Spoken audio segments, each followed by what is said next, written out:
Hello, everyone. Welcome to Columbia Global Centers, Mumbai. So, my name is Sanchit. I'm the Senior Program Officer at the center. I'd like to welcome you to the center.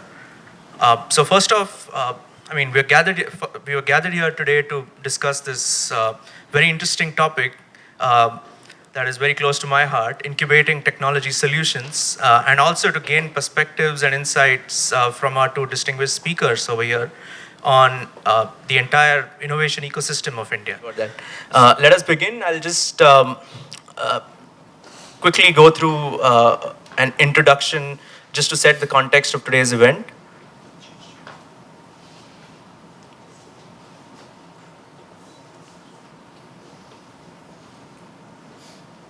So, what is the role of an incubator? What do incubators do? So what they do is they essentially take a very nascent idea and they make it into a market-ready product or prototype. So they help startups, entrepreneurs do exactly this. As you can see, you have a very rudimentary business plan or just an idea on paper, and then incubators can help you take that idea to achieve what is known as problem solution fit, which is essentially your solution that you're creating exactly matches and addresses a pain point, right? Um, and what does it do? I mean, what's the catch here, and what's the flip side of it, if you will? This is to avoid what is known as the valley of death. It sounds quite scary, and it actually is more scarier than it sounds. This is a situation in where in which you get into this situation where you run out of cash and you're not generating any revenue from customers, and this is where incubators can help. Uh, but does so how does an incubator add value to the entire ecosystem, right? So through three things: coaching and mentorship being one of them. Um, Incubators, of course, provide curriculum-based lessons as well as dedicated mentorship to startups one-on-one. They act as workspaces and makerspaces, so they provide fabrication facilities to startups which are engaged in product development, and of course, they also provide office spaces in that process. And finally, the role of incubators is evolving with time. They have to interface with a lot of other stakeholders in the ecosystem, including academia, the private sector, investors and financiers, and also with the government to help in ecosystem growth. So, I mean, we have seen and we have witnessed a growth in India's, you know, the ecosystem of startups, and now we are at a stage where India is the third biggest startup ecosystem. This is based on a NASSCOM report of last year. As you can see, India is producing more billion-dollar valuation startups than before. And while that is a great thing, it also, one of the reasons why this is happening is because we have a flourishing incubation ecosystem. So beyond the metros of Delhi, Mumbai, and Bangalore, we have other urban centers in Chennai, Hyderabad, Ahmedabad, and so on, coming up in a big way in terms of startup incubation. And it has reached to an extent where we have more than 200 business incubators today, both through government as well as private initiatives. So here at Columbia Global Centers Mumbai, we have our very own incubation initiative. Um, you look at the problems or challenges that we face today, especially in urban India.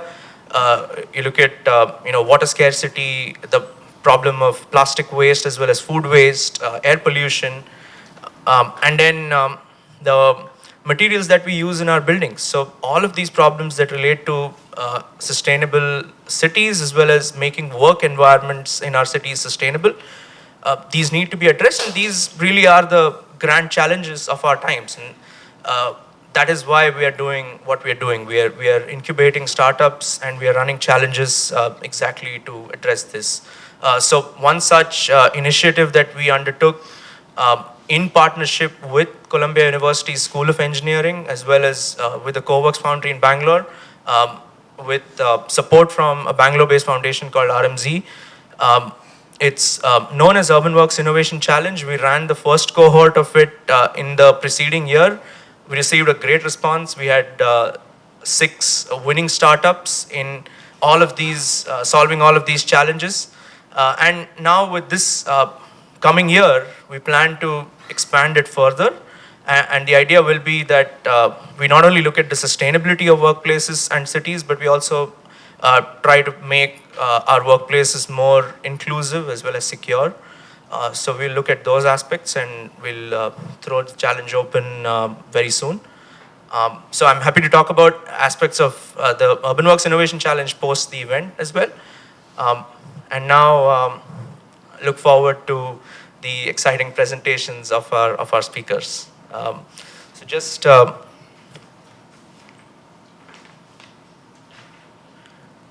give an introduction to our distinguished speakers, we have Mr. Pratap Raju.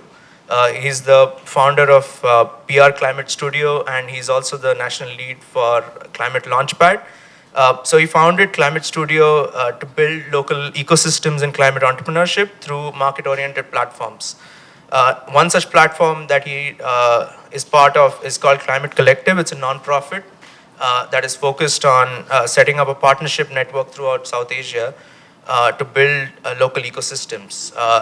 Other initiatives that he has undertaken include Climate Spaces, which is a co-working solution, and Climate Launchpad, for which he's the national lead, which happens to be the world's largest green business idea competition. Pratap has previously been an entrepreneur in renewable energy, having set up utility-scale, large-scale renewable energy projects, and having run a solar crowdfunding platform. I'd like to welcome Mr. Pratap. So I've been an entrepreneur for a long time, 19 years. I was born in Vizag, but I grew up in the US for about 25 years. I was a banker in New York. And I was a banker because everyone told me you have to be a banker or management consultant. You know, coming from a good school and you have these opportunities. Why? Because it gave you the most money. It was only later I found out how ridiculous that statement actually is, but I suffered for a few years at JP Morgan. So I left in '99 to get a master's in Oxford. And I wanted to do something else, something more meaningful. I moved back to India because I kept reading about India. This is 2000. Everything happening, transforming. So I said, okay, sounds like an adventure. So I showed up to Bombay. My family's from Vizag, but I didn't know anybody. Didn't know what to do, so I figured, what? I guess IT, because that seems to be in the paper. So I set up an IT company. Can you hear me without this? Yes. Recording. Recording. So I set up an IT company in 2001. It was the only IT company in India in 2001 to fail. Nobody told me during the process, this is boom time. Okay. So now I don't know what to do. It's 2001, and I don't like finance. I'm in Bombay. I'm no good at IT. So what do you do in Bombay? Huh? So I became a film producer. Yes. So I started writing scripts and produced a couple of films. Some of you may have seen it, our 2003 film called Bas Yun Hi. Bas Yun Hi with Nandita Das, Purab Kohli, romantic comedy. Anyone? Did you like it? She's being nice. It was not a success, but it was a learning process. Everything was changing with multiplexes, corporate funds, all this stuff. I figured that'd be a good thing to do. I also did a lot of ad films, which I think all of us have seen. Our most famous ones were the Harpic Toilet Cleaning Challenge, Amin Verma and Roshan Abbas. Yes? Yeah. We've seen toilets throughout India, South Asia, and those were not staged. We actually just knocked on the door and just looked. Okay. So I left in 2008 because the film industry only pays you 80% of what they owe you, and during the financial crisis, that fell to 40% or less.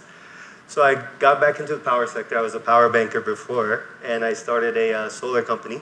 2009 to 16, we commissioned 84 megawatts of solar and wind, which if you know megawatts, it's a sizable number. It's about 500, 700 crore projects. National solar mission, started off there, and it was a good start, in fact. We got a nice award from Prime Minister, all sorts of good things. We set up our office in Singapore to do rooftop solar there, went to Fiji to do solar there, Tuvalu, which I've never heard of. Have you heard of Tuvalu, this island, country? Maybe this crowd knows it, but generally it's nobody knows. It's a small island, I think 800 kilometers north of Fiji. The claim to fame is it has nothing really in terms of economy except its internet domain is .tv. So it got lots of licensing fees. Okay. 2016, I could not win another tender because Adani, SoftBank all pushed down prices, which is good for everyone except us. Everyone except 5 companies who are still there today. Before that, I started working in innovation as Sanjay mentioned, solar crowdfunding with a partner in California called the California Clean Energy Fund, and recently, in the last 3 years, with the European Union. Climate Launchpad is one of their climate and clean tech accelerators, and we've been growing it since 2017. This year, we're going to hit 16 accelerators in India and 4 countries, so 20 to 200 startups. So it's becoming a large program for whatever it's worth, and I've been seeing a lot and learning a lot at the same time throughout India. In fact, this year I'm in the middle of, I think, 12 done and 8 more to go. So yeah, maybe that's why I'm sick. So I'll just quickly share a little bit about what I'm seeing in incubators. I'm not an incubator, I'm an accelerator. Small difference, and sometimes the terms are very confusing, even in the industry. Sometimes people use it differently. Incubators start quite early.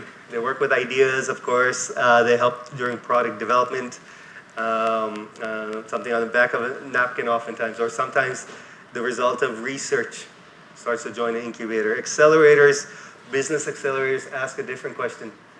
And the key question is, who cares? And this is a big lesson I've seen. I mean, maybe I should do my presentation. So the role of incubators, although only in the clean tech innovation ecosystem, some key messages.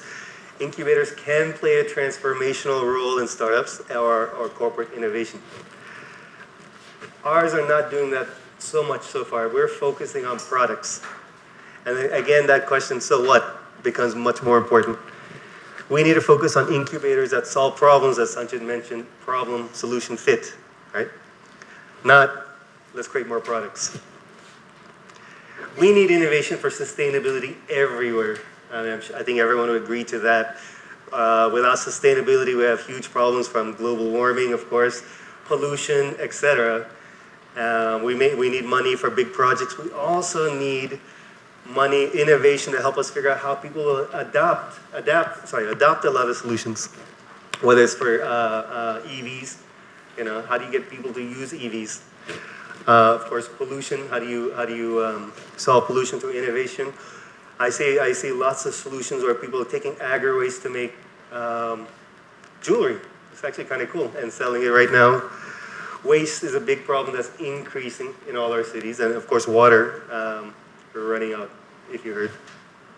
It's not just on the technical side.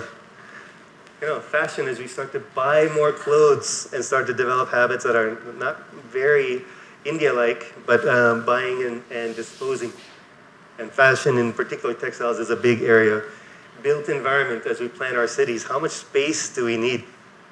Right? And this will be a big problem because global warming takes a lot of the media space, but the built environment, buildings, how much material flow that comes from the earth into buildings.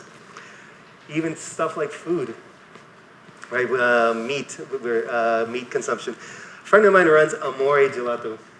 You know this, Amore, right? It's pretty famous here especially. He just came out with a vegan gelato, plant-based, that is as tasty, although he's saying it's more tasty than typical gelato made from milk. That's an amazing idea. Using innovation to solve things where we don't either suffer much or change our life much, but it has huge impact on the environment. And our ecosystem is growing. This is a little outdated. Like Social Alpha Energy Challenge or Carbon Zero Challenge from IIT with some more specialized funds to support the same, like the Massive Fund, etc.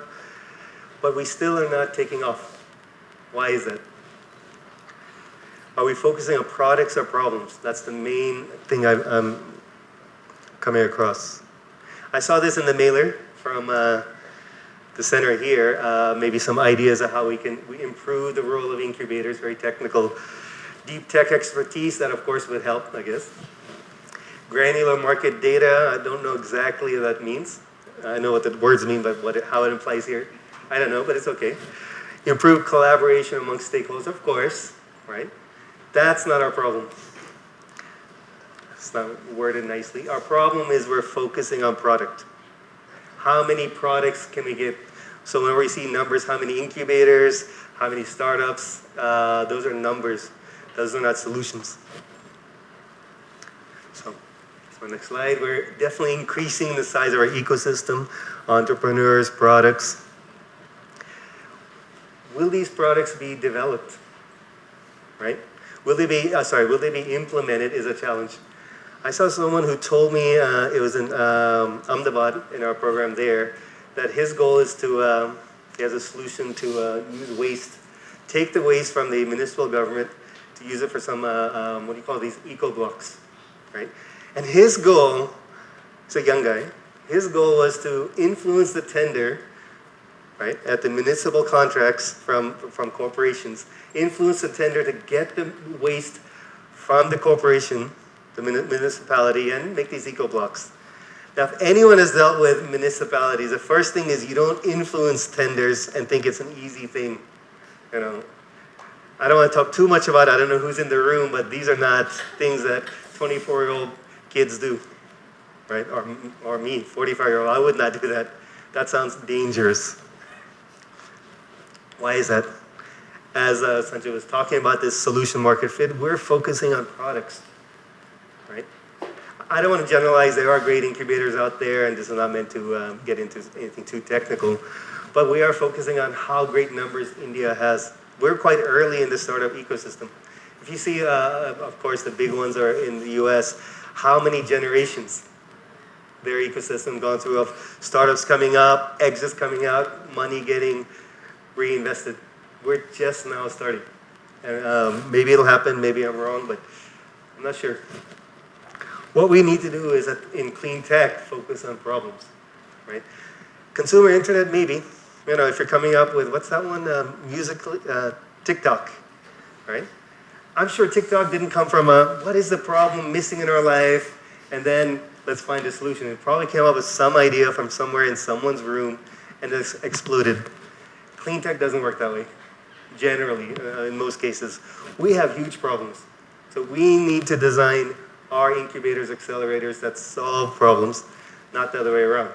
In fact, I had a discussion with a real estate developer here to find urban sustainability solutions. And he said, okay, let's do a challenge and see what applies. What startups come, which to me is very strange. He runs a township. He already knows the problems that he faces. Why not pick the challenges that he faces, the big ones, focus on that, and make sure the startups that come can solve those problems, right? It seems like a straightforward thing. It's not in practice, I think. It's not so far. I don't want to talk so much. I think we have lots of Q&A and all, but there's one major problem. It's my little personal peak.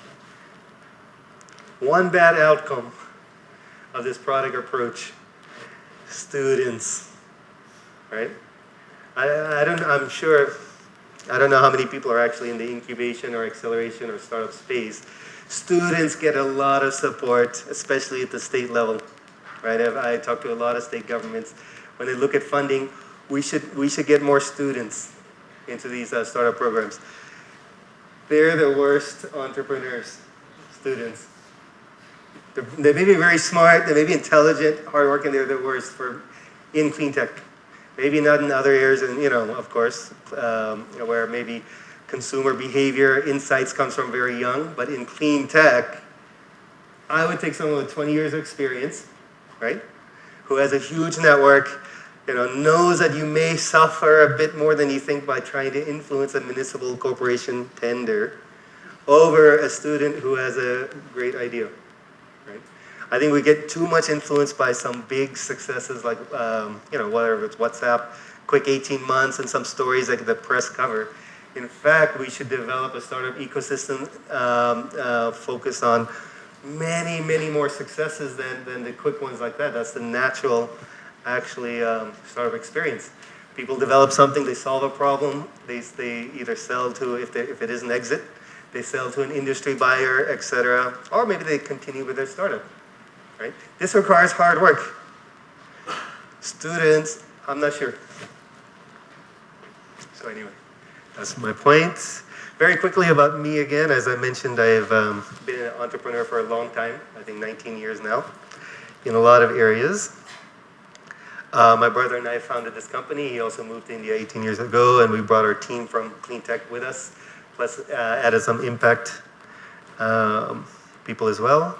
Climate Kick is the largest clean tech startup program in the world. I think it's a whole pan-European Union program.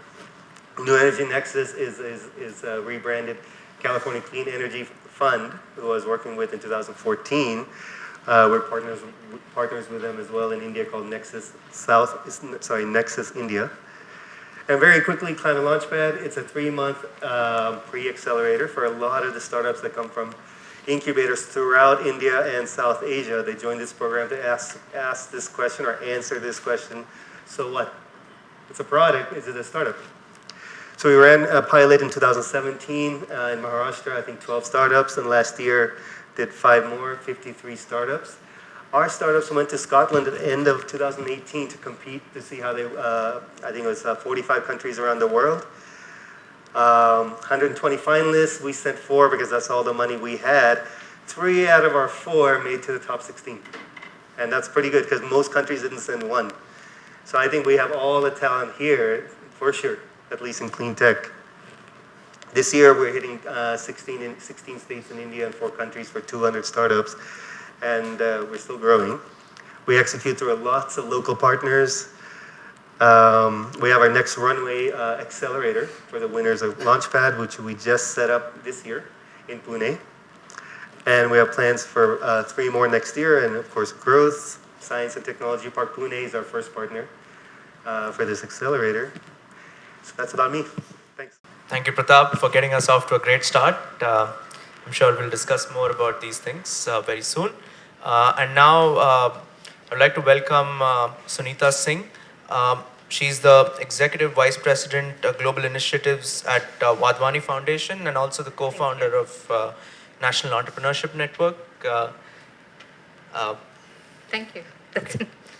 Sure. Hi, everybody. It's lovely to be here. Well, yeah, like he said, I am from the Wadhwani Foundation. I'm not sure how many people know about the foundation. Some people have heard about it. Okay. So we are a global foundation with largest operations in India, but we span across several emerging economies. I think what I'll do is give you a very quick background on some of the work that we do, and then perhaps we can engage more directly in a discussion rather than just talk a lot about the foundation alone. So the foundation's core mission is really jobs. That's all we care about. Everything that we do centers around jobs. We believe, and when we look at statistics, it's more than validated that the biggest problem that we have staring across us today and the future is a lot of young people with a lot of aspirations, spending a lot of money going into higher education or any form of education for that matter, and not having valuable jobs to go to. And this is a problem not just in India. India, of course, it's a massive problem. I suppose you all are aware that we need to create 1 million jobs a month, not even a year. And it's equally bad actually in various other emerging economies, whether you look at those in Africa or in Southeast Asia or in Latin America. So for us, that's what keeps us awake. When we look at jobs And when we evaluated, and we started about 17 years ago, when we evaluated, there are literally, there are segments in the ecosystem that actually are major job creators. One of them is really the growing SMEs. We may think that, startups are the largest job creators, but that's not necessarily true. So SMEs with the potential to really accelerate are major job churners anywhere in the economies. And if you look at the developed economies, the percentage of SMEs that sit in that job creating bucket is much larger than those in emerging economies where it is really small. So what that indicates to all of us is that there is a lot of potential in countries like India, where growth of SMEs can really trigger off a lot of job creation. Now, of course, it's very easy to fall into this whole, you know, into this whole situation where you imagine SMEs to be really only the micro enterprises or the informal economy, and that's not necessarily true. Unfortunately, we bucket everything into SMEs. So we're really talking of companies that have some stable presence in the marketplace and that have the potential to go much farther. Unfortunately, again, for all of us, SMEs like that don't necessarily have a lot of support or help to help them accelerate. Government tends to think that they're already there. They don't really need anything more. Right? Policies are generally focused really a lot more on micro enterprises. Ecosystem supporters don't believe SMEs, want to grow. They believe that they're very happy being where they are. So I think there are a lot of gaps because of all of that. We've chosen to focus on that and to see how we can accelerate SMEs and not just create more wealth, but also more jobs. Yeah. And these are typically companies in India, companies that are around $1 million and more. So between $1 million to $100 million, they have a huge potential for growth. At the next level, we of course look at startups. Startups are, you won't have enough SMEs that have the potential to grow if you don't have enough startups that actually can grow. So looking at startups is also important. And so we don't look at early stage startups from the point of view of incubation. We look at early stage startups as well from the point of view of acceleration. To say that is there a way that startups we can accelerate getting to market or failing quickly? Either way it's good. Yeah. And failure is not always a problem. It's really about just getting stuck in that cycle where you don't know whether you should be exiting or moving forward. That is the problem. So acceleration of startups is also something that the foundation focuses on. I pressed the wrong one. Is this working? Or am I doing something wrong? Okay. Let me just take you to one slide because that's all that matters. So our approach is really, if you go from the left and towards the right, it's the SME, it's the early stage, and we're not just the early stage, but we also look at students. By the way, for us, students is a very, very strong focus, and I'll give you a reason why. I'll tell you why, okay? Because once again, India is a very large country. If you look at numbers, of companies that an incubator supports during a year, it's 20, 10, 20, right? If you look at the number of companies that are getting funded today, it's 1,000, 1,200 at the most, right? So we're not going to really shake the ground here with numbers like that, right? And there is a need to expand the pipeline of young people who potentially can start companies, who want to start companies, who aspire to start companies, but don't just aspire, but also building skill sets and are building experiences early on so that they can be successful. So from that point of view, it's really important that you actually get young people adequately primed so that they can participate in the startup ecosystem. And that's the reason why we focus very, very strongly on entrepreneurship education, particularly with higher education. Now mind you, this is really not about saying people don't get jobs, therefore let's put them into entrepreneurship. This is about saying where are our best and brightest minds and what do we do to actually, put them in front of entrepreneurship and have them actually build small companies when they are still on campus. And those can be practice companies, that's all right. In fact, they learn a great deal by doing that. And failing there is still okay. So I think for us that's really important. As we move forward, another big problem that we've noted in all of the emerging economies is that on the one side you just don't have enough good jobs. On the other side, you have jobs in the organized sector that don't have good skilled people. And that's equally a problem. All of our emerging economies, the number of SMEs that actually talk about not finding the right talent to expand their companies, it's not funny. It's a massive problem. So really adequately changing the ecosystem or the structures of training that we have so that people are more prepared for what the type of jobs that are out there today and are coming up tomorrow. That's important. And so we look at actually vocational skilling to see how do you up the game in vocational skilling and prepare people for the workforce today. Innovation sits in between, and innovation is a key trigger for us. And we do a number of things in innovation. As an example, we've just set up India's first Artificial Intelligence Institute for Social Good, and it works in 3 key areas. It works in agriculture, education, and healthcare. And it's looking to create solutions in each of these areas. And this is a completely non-profit, institute, but application-based and not a research or an educational institute. It works with the government, both at the Maharashtra level, but also at the central level. And the idea is to really bring new innovations, AI-based innovations, into the marketplace. In addition to that, we have set up a bioengineering fund. It's a small fund, and the whole idea is to really create innovation capital for young and small companies in India. So bioengineering as an area, because we actually have multiple biotech and bioengineering research initiatives focused on creating very high-end talent and technology and products that actually can move into the marketplace.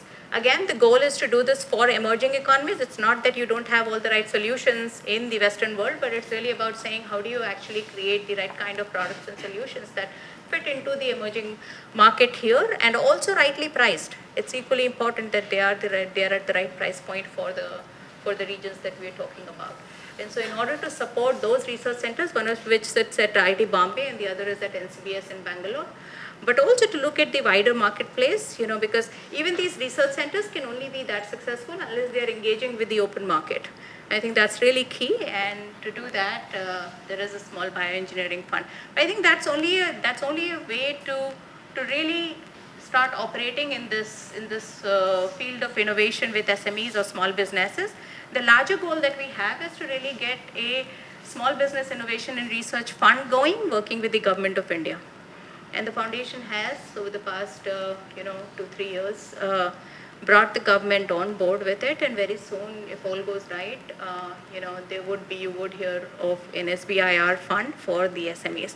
This with multiple ministries participating in it. The foundation is working to actually create the mechanism for a successful implementation of such a fund, and we're going to be funding the putting together of that while the government puts in the money for SMEs. So again, what would an SME innovation fund do? This is really to bridge the gap between what SMEs need and what's available in the marketplace. So I think if we talk of what is it that you need acceleration on the one hand, and believe me, even a 100 crore company actually, we're finding it requires acceleration. They need that support. They need the support of the right connects, the right kind of strategy in order to grow. Being able to actually even figure out how to build the right team, the right processes, the right quality assurances within a company in order for you to go to scale. Because from 100 crore you can go to 1,000 crore fairly quickly if you have the right strategy and all the right mechanisms to do so. But people do get stuck at that. So even for companies like that, acceleration is key. And typically speaking, funding is not, growth funding is not a big challenge for them because they already have enough connects, with the funding associations plus enough presence. But innovation capital is still a challenge, even for companies like that. And I think therefore creating that mechanism whereby innovation capital is much more available and they can stay competitive and continue to build new products and new technologies becomes really, really, really key.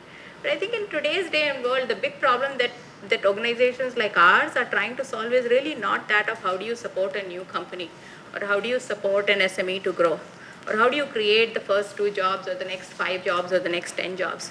I mean, even in an accelerator, when you put 50 people through an accelerator, and these are very tailored to the company, within 6 to 12 months, you see each of them creating 15 to 20 jobs.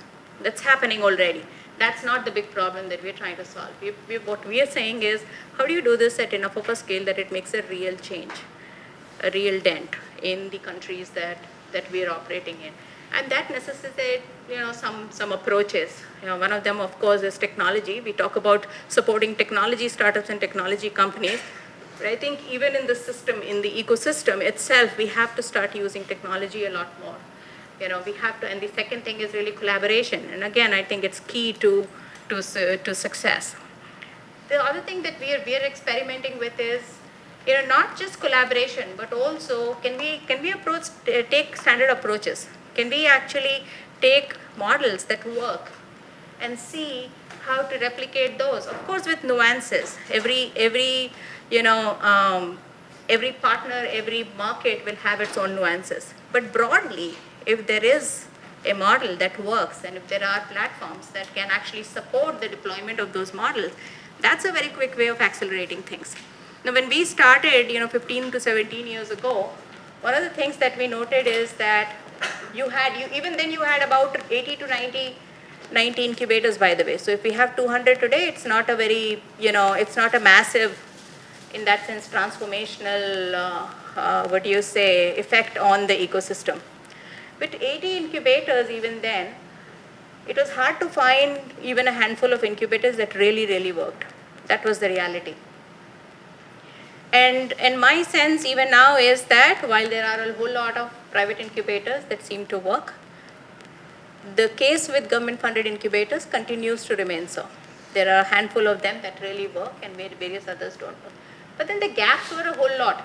Typically speaking, you look at the space as the first and the primary thing in an incubator, whereas it is actually perhaps the last thing to really worry about, right? Incubators are not so much about spaces as much as they are about what's the value that you're bringing to the entrepreneur, how can you help accelerate that person's or that company's journey, right? And what do they gain out of it? If a young startup chooses to go to a co-working space versus an incubator in a given city, that itself is a big indicator as to what they're looking for, right? Because the incubator is available, it will probably be cheaper, but they're not going there. That's a sure indicator of, what they're looking for and where the gaps might be. So I think when 15, 20 years earlier when we started, the big gaps were many. One, the whole concept of incubator and what they're supposed to do itself was a little bit, all over the place. But you also didn't have enough incubator, managers, so to speak, knowledgeable people who could actually manage and run incubators effectively, people who could bring together networks, who understood what startups really required, who could do the hand-holding of these startup and help them to actually, get the best value out of the mentors that they were engaging with, connect them to potentially the right kind of investors and so on. So those were all the gaps that existed then. Some of them exist even today, but I think we are in a much better place today, and it's a function of a growing ecosystem, but it's still nascent. Like you mentioned, it's still nascent, and it is a function. It's a chicken and egg story many a times as to what is going to come before the other. But I think having 200 incubators, accelerators is actually still a good sign. There are a few other very good indicators in the market today which tell us that perhaps incubators have started to work better than they used to. And one of the things is that there's a lot more accountability, and there is also people want to measure much more. And this includes even government-funded incubators. Niti Aayog has really put out their mechanisms by which they want to actually measure and make it transparent, be accountable to the public, because it is public money. So I think those things really matter. For us, we don't have any physical space. We accelerate people with no physical facility at all of any kind. The things that we focus on is really, it's capital, it's, strategic guidance and input, it's connects, And these things, encompass a whole lot of other things, of course, right? And we do that even for both startups as well as for SMEs. And I think, from our observation, it seems to add value. The startups also seem to get value, and so do the SMEs. We have right now 3 SME accelerators that are open. We've just finished a few, and 3 new ones are open here in India. We have one open in Chile and one in Brazil. We have a few startup accelerator applications that are open. And I think for us the whole question is, how soon can we do 300 accelerators or 500 accelerators and then 1,000 and 5,000 accelerators? And that's not something that we'll do working directly. We will do that working with other partners. These partners could be, frankly, existing incubator structures, or it could be, completely new entrepreneur groups who want to actually get the ecosystem moving with their, through their networks and their support. Can you give us some names? Sorry? Some names. So, names of? Accelerators, incubators. That we work with? That are. Sorry, we'll take the questions during the Q&A afterwards. Yeah, please go on. Accelerators, okay, yeah, we'll come back to it, sure. So that's what we do with supporting SME accelerators as well as supporting startup accelerators. One last thing, and then we can go into the discussion. We've just set up a catalyst fund. We call it the Vadvani Catalyst Fund, and the Catalyst Fund is really focused on looking at models for job creation and job fulfillment, that is vocational skilling and sustainable placements, looking at organizational models for that, which are also scalable and replicable. So we are taking a step back and saying, our model is not the only model. There are multiple models that are out there. And if there is anything that we can do to actually, support other models to scale. Because one of the big problems that is there in any of these spaces, most of the time, these are either social enterprises or they are non-profits completely, incubators and accelerators. And scaling them either is dependent on grant funding, or it is dependent on, the company or the fund that may be backing them. If the fund has a certain expectation for how they want to grow, then, that typically defines how far the accelerator or the incubator itself can grow. But then acceleration and incubation in the form that we understand are not the only ways in which people are actually supporting job creation. And because we're focused on job creation, I'm talking about that. And therefore, there are other models around the world that actually are being effective. And so we're looking at supporting those as well. Thank you so much. We'll begin the discussion. We'll have Director Dr. Ravina Agarwal moderating the discussion.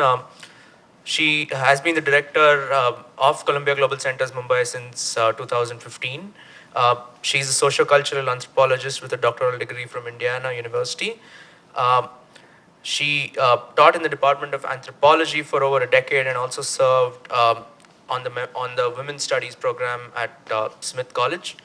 Prior to joining the center, she worked at the Ford Foundation's New Delhi office for 8 years, where she was responsible for strategic planning and grant making for programs on development, social justice, public policy, with a focus on fields such as education, media, information technology, and arts and culture.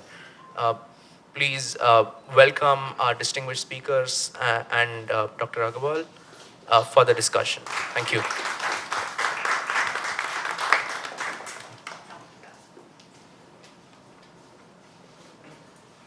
Thank you, Sanchit. What a pleasure to have both of you. I learned so much. I wish I'd had this conversation before we started year one of the Urban Works Challenge, because it's very, very illuminating for us. As you all know, as Sanchit mentioned, we've been running this innovation challenge, and I think it kind of encompasses both strengths, that you brought, both in terms of looking at the future of jobs and looking at, this ecosystem, as well as looking at sustainability issues. So thank you for that.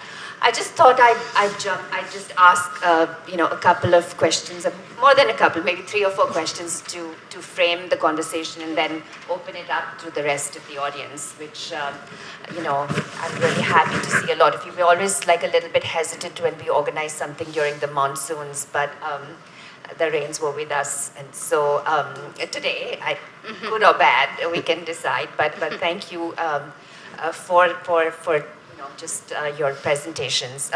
So I thought let's start with asking about the Indian ecosystem, Indian startup ecosystem, which we are supposed to be the 3rd largest number of startups in the world, right? Is there something in your experience, Sunita, and also Pratap, that you feel is unique or different or characteristic of the Indian ecosystem? I mean, if we think of it in terms of both in terms of challenges and, are there any particular enabling factors in our society that make us ripe for this kind of growth, whether it's through SMEs, or are there any kind of particularly challenging ones, when if we think of our cultural or social or other economic models? So in your opinion, as you both are global players, when you think of the Indian ecosystem, what do you think are distinctive characteristics of this? So, one observation that we've had, particularly because we spent the first 10 years of our life working only with student entrepreneurship education.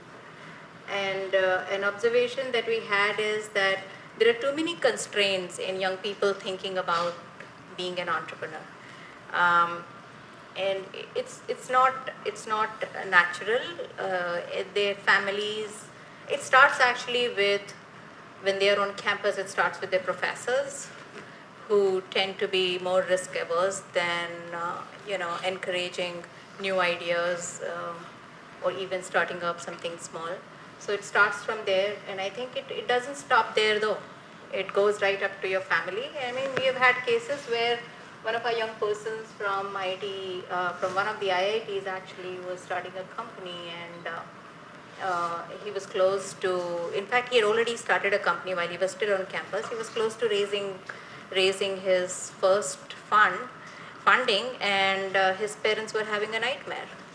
And they literally flew down and they sat down with the professors, and they were like, what is this guy getting into? His friends are getting into McKinsey and Ernst & Young, and he's not getting a job. And not only is he not getting a job, he's going under debt.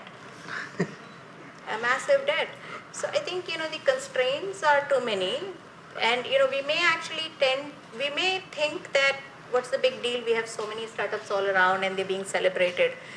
But when you have resistance at the family level, it can become a very big barrier. Yeah. A very big one. So I think it is a constraint. Yeah. Sure. I don't have as much experience as Sunita in this. Mine's also limited to clean tech. But I did see something that's quite exciting in Estonia. Is Estonia the home of Skype founders as well, right? Yeah. They're also the leaders in fintech. As on the innovation side, my wife is at MasterCard product development. Small little country, I can't remember, 20 lakh people. A strong leader in fintech. We have our financial services sector must be 500 times their size. Now, how did that happen? That wasn't by accident. There was tremendous government support. Clear, that we want to be a leader in this and not everything. So when I see, for example, in at least clean tech in India, I don't want to sound negative because I'm actually not a negative person. St. Augustine once said, nothing great has ever been achieved without hope, which I believe. But when I see, for example, EVs in our sector in clean tech, we're getting lots of EV companies, charging stations, battery swapping stations, retrofitting of these autos into EV autos, all being done haphazardly. Now, when I was a solar developer, we were, decent sized developer, and all the states said, let's set up these net metering policies at the state level, meaning put your solar on your rooftop and send it to the grid, and we'll pay you for the excess energy when you're not at home. It didn't last. At least in the very beginning days, I remember in AP, they stopped the program after 6 months. So there wasn't enough maybe policy research or thinking through how are we going to win. We just focused too much on getting size and numbers right now. So I think when I look at clean tech innovation ecosystems globally, one thing that comes out, if you're not 50 years old, like Silicon Valley or Boston with tremendous educational institutions, it has to be directed with a focus and effort. So I think maybe that will really help us, at least on the startup side, to have that kind of direction, whether it's from EV policy, right, or anything else. Okay, so I mean, you're looking at it both from the perspective of the home and the family and the social pressures, as well as looking at infrastructural gaps, right? So both these are in some ways very essential to getting those right for a more entrepreneurial culture in some ways to develop. What about, we talk a lot about our innovative, how innovative we are as a country, that we are the home of at least manufacturing, we've got a history of manufacturing, we've got a history of being in the, an economy with considerable leaders and billionaires and innovators. So how do you, in contrast to that, we recently had a celebration of our style of innovation, our frugal innovation, our jugaad innovation. Can you talk, is that kind of, do you see any hope in that? Do you see, so if we go back away from the middle class, and if we go away from the traditional players who, in some ways, we're talking about students and we're talking about, family pressures which, kind of guide them or direct them towards government jobs or towards a job which is secure. So are we seeing maybe the middle class not as the innovator, and should we be looking at other sectors as better potential for innovation? Do you want to take this? Well, I mean, if you talk about frugal innovation, something that we take a lot of pride in, I mean, isn't that what's keeping a whole lot of people alive in this country? So that's already happening, right? I mean, to whatever extent, necessity-driven entrepreneurship has always been around and will always be around. What are people going to do if not use their innovative minds doing that? But will that really solve our problem? Is the question. And I don't believe that's a solution, nor should we get complacent about, about us having the jugaad innovation. We have fairly massive problems today, something which, and those problems get even more magnified because of the rapidity of change that's happening. And that's not something that, frugal innovation will solve. And at the same time, I think when we talk of Indian innovative spirit or, the intellectual prowess of Indians, the same Indians, they're not even second generation, frankly. They study here, they go abroad, and they're running companies there. 30% of all startups in the US are said to have an Indian co-founder or a founder. So there is something in the environment, there is something in the enabling, structures that are out there, whether it is policies, whether it is the availability of money, whether it is encouraging, innovation on a day-to-day basis in whatever you are doing. It's not even that you just innovate when you step out and start a new business. You innovate as a practice because that's what is expected for you to do in a workplace. So I think there's a lot of things here which underlay, innovative ecosystems. And it may be easier to actually transform structures in smaller countries. It may be a more difficult challenge for us, but nevertheless, it probably has to be done. Because if we don't do it, what are we going to end up with? I mean, a very simple example. Our students take in all engineering schools, the fourth year projects are supposed to be real projects, focused on actual problems, right? Most of them, if you have a lot of engineers here, I'm sure that, you would know this. Most of them are paper projects. The way they pick those up is they go into the library, they look at some of the old projects, they see what's getting good marks or what's possible to do, and they pick those and they run it that way. Now this is just even making that one change of how that project is run, and maybe actually making a second change of when that project is run, not in the final semester of the final year when the mind is already out of the campus, perhaps a little bit earlier and more focused on a real life project. That could transform how people would think about things and how people would innovate, is my sense, because it then becomes a part of your thinking process and how you behave and how you put it into practice in your day-to-day life. And hence the focus on students for you, I mean, starting in that sense. Yeah, I'm giving you examples from the student community because of some of the things that we are seeing, and we are seeing the gaps in the education and in the thinking process itself. Pratap, you talked about a product-oriented versus startups. So how do you separate? I mean, if you look at it in terms of the institution, right? That's a startup, the organization. So don't you have to balance both and not only look at the product, but if you've got weak companies or you've got weak organizational structures, how are they going to deliver on your product? So is that an either or you just chose to focus on the product? No, it's pretty common to start with product. Hey, I have this great idea for this contraption. What do you do with it? It's not unusual. I mean, I don't think it's that. What I often see, for example, is that we do have strengths in product. When we're in solar, we had, I think, 25 megawatts of solar on the ground, and this Chinese company from Hong Kong came and wanted to partner. And they had, I think, like $500 million of projects that had already done a multiple of our size. When they saw our project, their jaws dropped. The Indian solar ecosystem developers, absolutely amazing. Right? Not just from costs. We have to, in solar, you do lots of innovation, figuring out data analytics. What are you gonna, how do you schedule your energy into the grid? This is not just we have cheaper labor. We have to think through it. It is pretty impressive. Now we do have some weaknesses. Now, on Carter Road, there's this place called Mesbon, opposite, right? Yeah. CCD. I had this strange experience once. I was there with some friends, and he ordered soup. And there was some fly in it, and he asked the waiter, there's a fly in the soup. He's an Italian guy.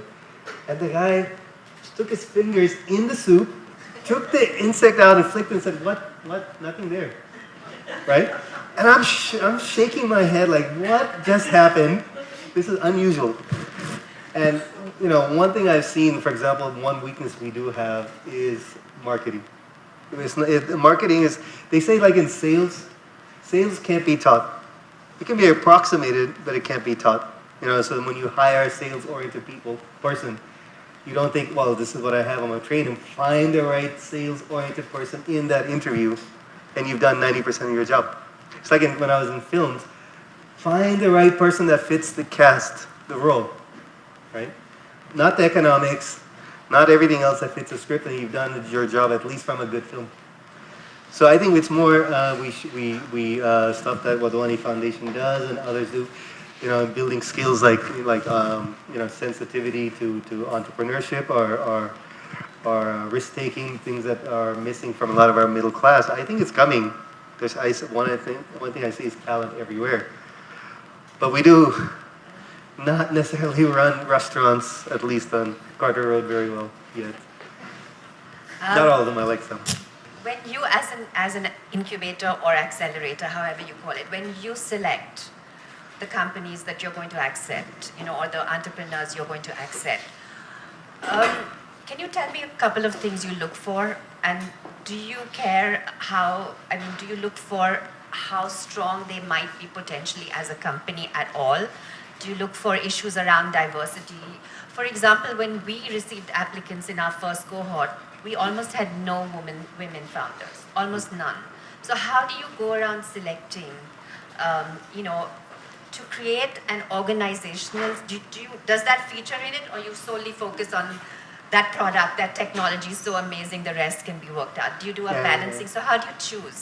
Yeah. Well, we're quite early, and that's one. Your idea may be prototype. There's no revenue, of course. It may maybe 5 years of R&D work. It's not like it's just last week someone put something together. It is hard to tell at this stage anything about startups, right? There's a great quote. I can't remember all of it from I think Calvin Coolidge about nothing is more important than persistence in this world. It is not about talent, or intelligence, etc. Entrepreneurship largely is about persistence. Your product is wrong, you fix it. You're losing a client, market change, you change it. And there's very few straight line startup successes, I think, in this world. They may be celebrated more, because of many things, but we can't tell at this stage. It's too early. The other one is very interesting about, let's say, inclusion. Globally, Climate Launchpad gets 40% of its applications or actually acceptance are women. And that's a big number for lots of startup areas in climate. Tremendous amount of talent. We even saw some women team from Armenia in 2016 win and they were developing a new clean energy source. They're all high school physics students. So I think that one thing, especially in climate or clean tech, there's no lack of talent. We still are not getting 40% in India. We're getting our 10 or 15%. So we have another program called Climate Ready to help with that earlier stage before joining an accelerator. The funny thing is that you may have the same problem. I don't think most people know how to fill out an application. Yeah. It's one of the strangest things. Tell us about your market, consumers, and that's it. The word consumers, that is what they're telling us. I even got one application where he didn't fill out anything. He shot a video, sent it to us. He's sitting in the middle of a forest. He's speaking in Malayalam. None of us understood. Shirtless, talking about something about nuclear fusion, experiment he's doing. Now, I don't think it was a joke. I think he actually wanted to apply at all, in fact. So I think one thing is that it's very hard anyway for early stage to actually select talent or potential. What we try to do is, as much as possible, look for clues like quality of responses. I would take a quality of response over a slightly better idea. Because entrepreneurship is hard. Yeah, how do you, what is it that you look for, how do you do your selection? Is there a guidelines? How are your guidelines? So we have two separate audience, if you recall. And when we look at SMEs and looking at accelerating SMEs, it's really all about the promoter and the team right at the helm, how ready they are for growth. And one of the biggest barriers that we find is that, and surprisingly, our data showed that,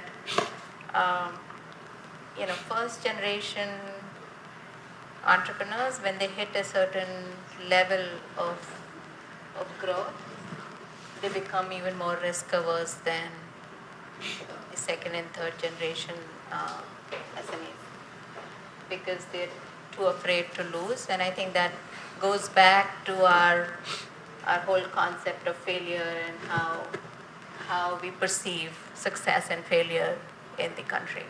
So that's a very big barrier. So it's really all about the promoter, the hunger for growth, but also the commitment to growth. Because you may want growth, but if you're not willing to spend time focusing on it and creating all the right changes and mechanisms for growth, then it won't happen. So for us, that's a very big thing as far as SME accelerators go. I think with early stage startups, it is really about how ready they are with the whole concept of running a business. Do they even understand the fundamentals there? I think ideas are a dime a dozen, and that's just a cliched saying already, and it's true actually, because anything that you're trying to do, many other people are already trying to do. So what separates your ability to do something successfully is how much how prepared you are and how much do you already understand so you're not struggling on the fundamentals. Because there will be enough and more struggles in any case. But if you're struggling at the fundamentals where you need a translator to understand the business jargon, if you don't understand, who your target customer is, you don't know how to profile, you're in the wrong place to prepare. And in today's day and age, with so much available, there's no reason, there's no excuse for not having basic understanding before you come to apply. Yeah, I remember when we had the pool of applicants, and my colleague here, Brenda Marbiang, had to handhold a lot of the people who were applying and help them with the application process, because that was quite a challenge for people who were even very urbane and very sophisticated in how they presented themselves. Not, thinking a lot of them were very sophisticated, but even in those, there had to be a lot of hand-holding. I wonder, when we talk about, the startup scenario being so new almost as though it's disruptive and revolutionary and a breakthrough, I wonder if both of you, do you find, and particularly you, Pratap, do you find that you already have a lot of lessons you could learn from philanthropy in general? Or is it very different? Do you see yourselves as incubators, doing something very different that a foundation might do, supporting non-profits? Or do you see them as part of the same ecosystem? You do, because in your writing, but often they're spoken of as very different, right? Doing something with social impact for non-profit is different from being market-driven. And so that's the polarization that's often made between a for-profit and a non-profit. But when you're looking at a social solution or a problem-oriented, innovation, have you found it interesting or to learn from the older foundations, the Tata Trust or the Gates Foundation or the Ford Foundation?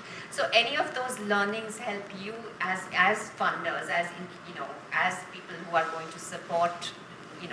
Have you found any learnings from there to be useful? Do you want to go? Well, we're not a foundation, although it's in our title. They wouldn't allow Climate Collective as a title, but we're a nonprofit. So, one thing I can share is that I was doing solar, and so many people when I was doing solar said, that's a very noble thing. I could not figure out why. I was trying to build this, sell it at this price, and build it at this price and make a profit. And the same thing in this space, right? That's very noble. Okay, maybe, but I don't feel it that way. I feel like this is something that I want to do and it's needed. So I feel like I'm more of a hustler than a foundation or so. When we interact with foundations, I think or philanthropy, it's different because they do have a bigger view and more long-term kind of focus and capabilities. We have to solve as a nonprofit just problems today and grow and survive and do all the same things that a for-profit would do. Yeah. Just happens to be in a nonprofit world where we can't charge startups and all that stuff, but we have customers, we have our funders. Sure, yeah. One of the things that I found useful when I was at the Ford Foundation was working with IIT and IIT Delhi and their incubating outfit. It was interesting to me how little they work with foundations in some ways. They had the private sector and they had the government. So it was, but not enough kind of competitiveness in the foundation scenario. And what was really wonderful and interesting to do with the IITs was also to pair them with other stakeholders. So this comes to your point about not looking at the startups as just something that is youthful and that is novel and kind of raw, but also looking at it in terms of who the relevant partners could be that might have a long history in a society, for example. So looking at a grassroots or a non-profit who might be working in various social sectors and have a lot of experience, as well as young people who might have ideas. So that kind of collaborative approach with multiple stakeholders, a startup's ability to navigate that space might be a sign of maturity. Do you find that true? To be true? I'm not sure actually. all startups won't have to navigate through, such an, such a multi-stakeholder, what do you say? Complexity. Environment, right? All startups don't necessarily have to do that. I don't think it is about a startup being able to navigate that differentiates them one way or the other. If the social sector is a marketplace for them, then by necessity they should be adept at doing it. If it is not, why should they be adept at doing it? I think I don't believe that has a bearing on this at all. I do think that the enabling ecosystem or environment has room for all players because startups function in a ready marketplace. Um, you won't even actually conceive of a product or a service if there isn't a market for it. That's really how it works, right? But in a lot of cases, when you don't have a ready marketplace, that's where governments or foundations like ours, can come in. Our goal is to really create an enabling environment and ready that, so that the commercial, at least in the case of an entrepreneurial ecosystem, so that commercial entities can function, right? Because nobody else will do that, right? A funding organization will only prepare a pipeline that's relevant to them. They're not going to worry about preparing a pipeline of future entrepreneurs. Why would they worry about it? They only worry about their own pipeline, and that has to be just narrow for them, right?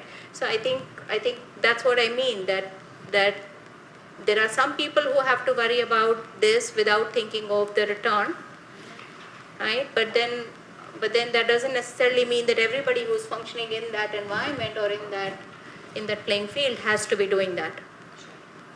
Sure. I mean, talking about returns, in your 2013 report entitled Guidelines, Metrics and Milestones for Successful Incubator Development, you talked of the typical functions of incubators and the challenges they face, and you talked about the importance of metrics and of always being able to measure and having that accountability aspect. So just, how do you feel that startups really, or incubators, how do they start measuring? And are we going to be seeing, like when I talk to a lot of people in the startup universe, not being from that universe in an identifiable manner, I find a lot of hyperbole. It's like everything is a success story and everything is wonderful, and I was told it's like the Silicon Valley syndrome. There's a term for it. It's peak in California or something where everything is so wonderful. And in the philanthropic sector, we were taught to just analyze critically. This is not enough. We are not doing well. These are the risks. These are the challenges. So how do you, when you create measurements, how much do investors want to hear the negative story? Well, I don't know if measurement is always about negative story.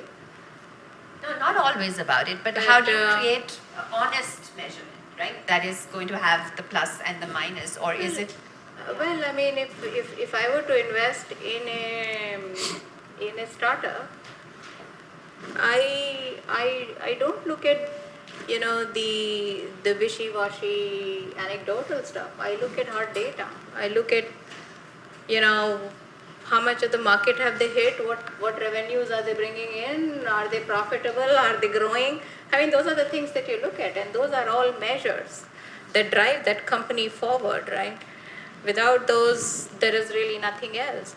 I think the same thing applies to in a different way. It applies to also incubators, accelerators. They have to be similar measures. The only difference would be that a fully commercial entity, startup incubator versus a impact, incubator would have a different set of measurables. But that's what it is. And I wouldn't actually be so sanguine about measures in the social sector either, because social sector has been very famous for measuring input rather than output and outcomes. There's been a big problem there as well. right? And so I think overall, even the social sector is moving towards measuring outcome, and it is a challenge, but that movement is already in its it's happening. So I think, yeah. Can you share, Pratap, some ways that you measure a success? Is it just return on investment? How do you measure the social impact? Is there a timeline? How do you follow up? Yeah, sure. So, I mean, return on investment, you mean into the startup, right? That's more how the investor measures success into startups. In terms of incubators.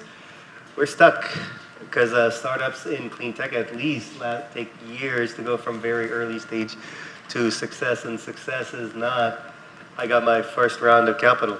You could still fail, most still fail after that. So it could be 5-7 years, so you have to take an ecosystem approach. So that's either governments or large foundations. Climate Kick program in Europe, they take the whole portfolio of accelerators and incubators.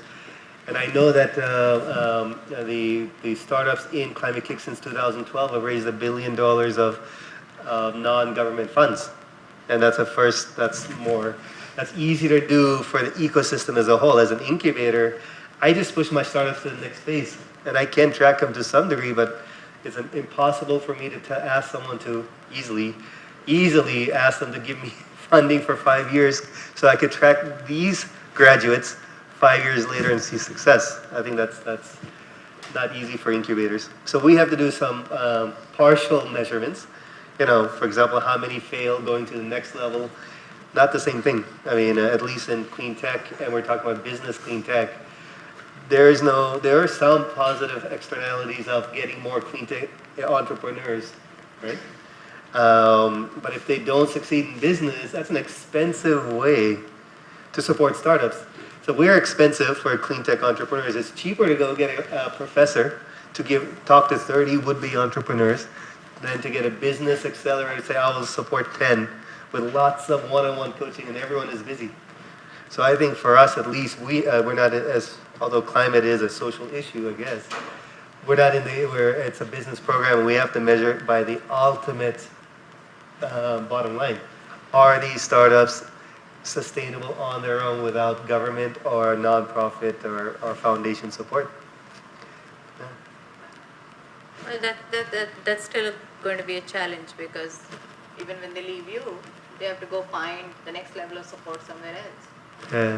Right? So then it's not just a question of how do you measure the success of the incubator. It's a question of what's attributable then to your incubator versus various other things. How much we should worry about that is really a question mark in my head. I think what's really important is whatever you're doing within the incubator, is it truly helping that startup become more sustainable, and in the objectives that the startup is setting along with their strategic advisors, are they able to meet those objectives? Because that's the only measure. They would then move to something else, which will help them move to the next level. But are they meeting those objectives?